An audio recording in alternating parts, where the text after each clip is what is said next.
Welcome to beautiful Copenhagen, Denmark's great capital city. This year, Vital Options International took on its 6th year, providing on-site coverage of this signature gathering, the essential ESMO Congress. The European Society of Medical Oncology combined the efforts of the most important European oncology professionals with the aim of improving prevention, diagnosis, treatment, and care of cancer patients. Well, the timing could not have been better. From new therapies and integrated cutting-edge technologies to the enduring role of the patient advocacy organizations, this ESMO gathering represented the finest that the oncology community has to offer.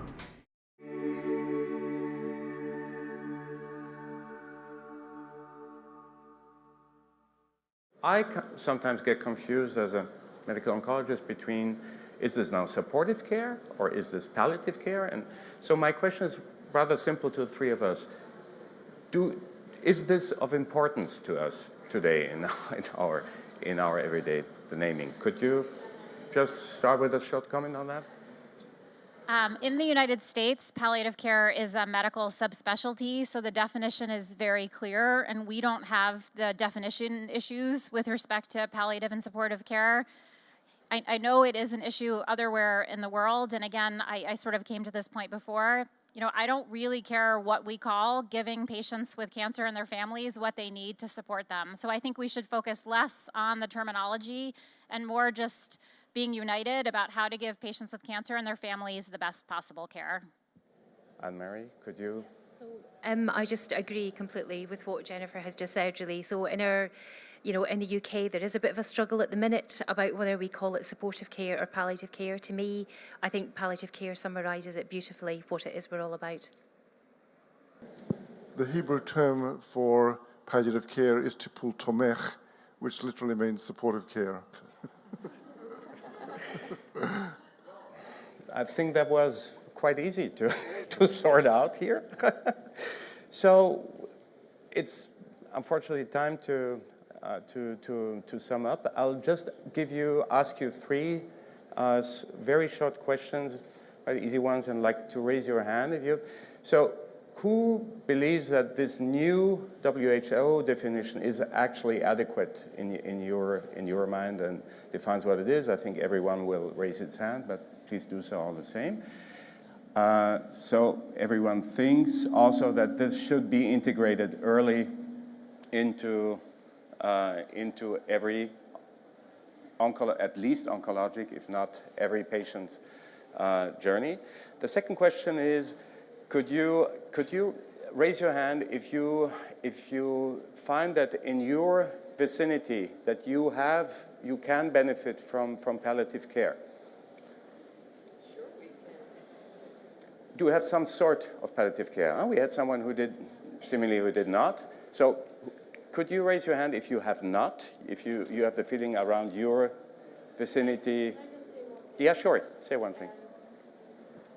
I am Irish, and I have only had support from GIST Europe, right? I'm a GIST patient.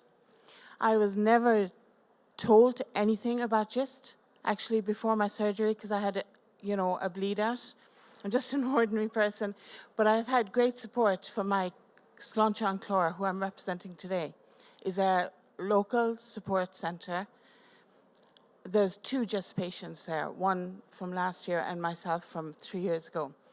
My oncologist never spoke one word to me about GIST. When I asked her one question one day, she said, that's 2 questions, which one would you like me to answer? That has been my experience. Nathan, do we have an idea around the coverage of the proposition of palliative care across Europe? In terms of, there's been extensive mapping on the levels of development of palliative care. One was published, I think, by The Economist recently, and another one by the International Association for Hospice and Palliative Care, mapping out, which countries have got more or less advanced levels of palliative care, and giving also some structured suggestions in terms of policy suggestions as to how to raise the level of policy of palliative care in those areas of the world where it continues to be less developed. It is still very much an orphan therapeutic insofar as that it is difficult to attract appropriate resource allocation. Even in a major cancer centre like the Royal Marsden, the size of the palliative care team is probably only a fraction of what would be justifiable by virtue of patient numbers going through the hospital. And I know in my institution I suffer that as well. So the issue of attracting funding to this element of cancer care, I think, is a public policy problem, which is a major international problem. It's a very important point to touch. Even if we all strive for better palliative care, we have to have the means to get to it too. We need to be public advocates at a level of people making decisions about resource allocation to say that we want this to be an integral part of our healthcare systems, and it needs to be funded. Okay, ladies and gentlemen, I'd like to conclude with this, I find, very exciting sessions. And that first, well, we have a new definition of WHO which doesn't make us problems in this room, but which has to be translated outside of this room.